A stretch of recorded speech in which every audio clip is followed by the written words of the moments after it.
des fois, comme des hommes comme William Marion Branham, la colonne de nuit est entrée dans la chambre là où Branham était né et la nuit s'est posée. Wow. Pourquoi? Parce que c'était un signe que cet enfant était un prophète, un esprit de prophète qui vient de naître dans un corps. Wow. C'est ainsi que vous allez voir, quand un prophète naît, même s'il n'est pas encore converti, vous entendrez les témoignages comme quoi, à 5 ans je prophétisais, Satan n'est pas omniscient, mais il peut connaître suffisamment en lisant les temps et les saisons. Il dit, cet enfant, il y a quelque chose dans la vie de cet enfant. Wow. Le mouvement angélique autour, parce que les démons voient les anges, les mouvements angéliques qui sont autour de cette maison actuellement, il y a, on dirait, quelque chose qui se passe. On est sur cette rue, on sort ici, et vous voyez des voitures de la présidence, vous saurez qu'il y a une autorité quelque part ici sur l'avenue. Yes. Wow. Je vous défie avec une question. Qui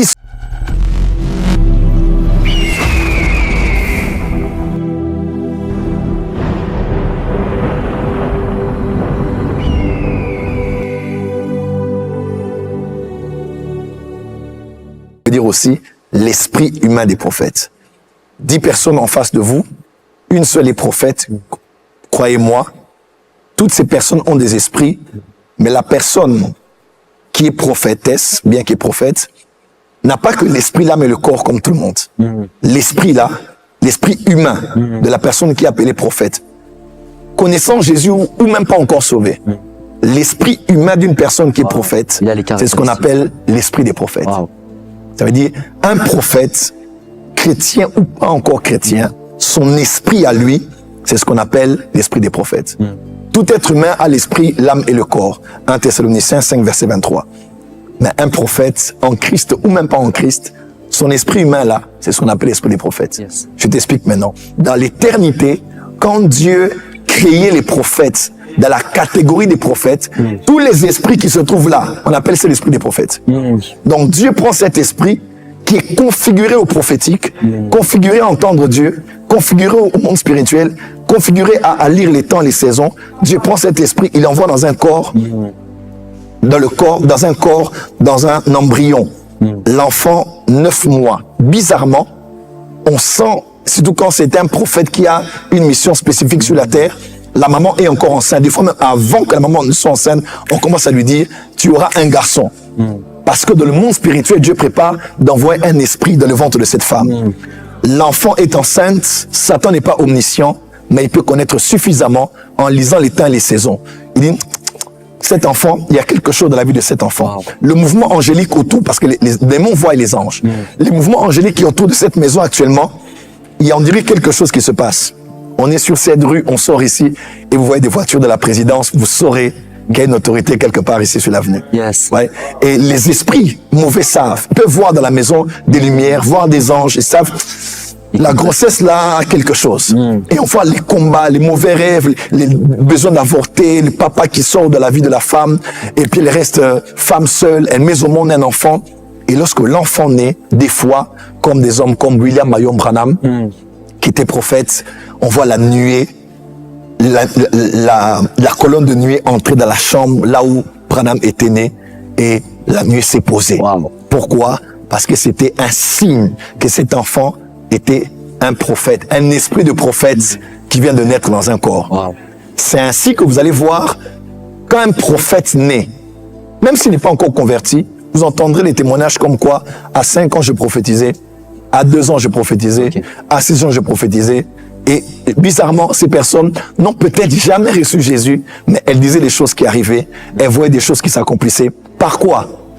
Par l'esprit des prophètes. Parce que l'esprit des prophètes qu'elle avait, cette personne, même si elle n'est pas régénérée, donc elle n'a pas été sauvée en recevant Jésus, l'esprit de prophète tout court vous donne la capacité d'entrer en contact avec le monde des ténèbres. Wow. Je vous défie avec une question. Qui sont les médiums ou les voyants? Ce sont juste des gens qui ont l'esprit de prophète, mais qui sont pas nés de nouveau. Voilà. Sinon, si c'était si facile, tous les païens allaient commencer à voir, tous les païens allaient commencer à voir le monde spirituel.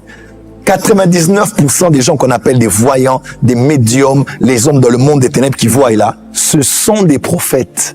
Wow. Qui ont l'esprit des prophètes, mais puisqu'ils n'ont pas été sauvés, Le diable a pris contrôle de leur esprit et a donné leur esprit sous le contrôle des esprits mauvais, des esprits familiers, des esprits de famille, des esprits de sorcellerie de famille, des esprits des voyants de famille, des villages. Et vous voyez des gens là commencer à prophétiser sous des esprits mauvais. Satan ne peut utiliser que quelqu'un qui a une prédisposition à aller dans une direction. Wow. C'est ce qu'on appelle l'esprit des prophètes. L'esprit des prophètes, c'est l'esprit d'un prophète dans le corps d'un être humain. Qu'il soit païen ou chrétien, il peut déjà commencer à voir. Voilà pourquoi je suis prophète. Je peux prophétiser par le Saint-Esprit, prophétiser par l'onction prophétique, prophétiser par le don de prophétie, prophétiser par les 5 sens spirituels, prophétiser par la vision de lumière que je vois sur quelqu'un. Il y a à peu près 32 voies par lesquelles un prophète peut voir. Mais seulement, je peux aussi prophétiser par l'esprit de prophète. C'est-à-dire que quand je dis, dans mon esprit, je vois. Je sens que dans mon esprit, c'est pas forcément le Saint-Esprit. Mon esprit sous le contrôle de l'esprit, mais mon esprit de prophète est capable de voir. Voilà. Wow. Donc, comme pour dire... On peut acclamer le Seigneur. Voilà. Donc, comme pour dire, l'appel n'a pas commencé quand on t'a dit tu es prophète. L'appel n'a pas commencé quand tu as reçu Jésus. L'appel n'a pas commencé quand tu as été sauvé. L'appel a commencé avant que tu naisses dans le ventre de ta mère. Tu t'avais déjà appelé prophète. Voilà pourquoi on ne devient pas prophète, on est prophète. Wow. Quand quelqu'un doit aller à l'école des prophètes pour devenir prophète, il n'est pas prophète. Wow. Quand quelqu'un doit être impacté dans le prophétique pour devenir prophète, il n'est pas prophète. Quand quelqu'un doit passer par le mentorat d'un prophète pour être prophète, il n'est pas prophète. Un prophète, il naît prophète. Mais seulement, là, c'est l'appel éternel. L'appel dans l'éternité. Dieu qui vous a appelé avant que vous naissiez. Maintenant, nous qui sommes chrétiens, nous savons que vous pouvez avoir l'esprit des prophètes, mais ça ne garantit pas votre éternité. Parce que tous ceux qui sont nés d'un homme et d'une femme, sans Jésus, sont morts. Sans Jésus, n'iront pas dans la félicité éternelle. Voilà pourquoi maintenant, un esprit des prophètes sans régénération peut voir, peut entendre, mais ne sera pas sauvé. N'aura pas l'éternité. C'est ainsi que nous prenons toujours compte de veiller à ce que les gens qui prophétisent là soient nés de nouveau. Mon frère, on a beaucoup de sorciers à l'église aujourd'hui qui se disent, ils se sont seulement convertis aux prophètes, mais ils n'ont jamais donné leur vie à Jésus. Voilà. Et quand ils viennent là, ils disent, ils voient, ils font des choses, et nous on dit Alléluia, Amen. Et ce sont les esprits mauvais qui se connectent à nous, qu'on dit des Amen, des Alléluia, on est possédé, on est lié, tout ça, parce que c'est l'esprit des prophètes, mais utilisé par des démons. Nous maintenant, dans le corps du Christ et dans le Nouveau Testament, on commence d'abord par le salut. C'est-à-dire que ton esprit soit l'esprit d'un roi, d'un prophète, d'un sacrificateur, d'un grand inventeur, d'un grand savant. Tu dois d'abord recevoir Jésus pour que ton esprit mort connaisse la régénération. Que tu sois sauvé, que tu sois régénéré et que maintenant ton esprit soit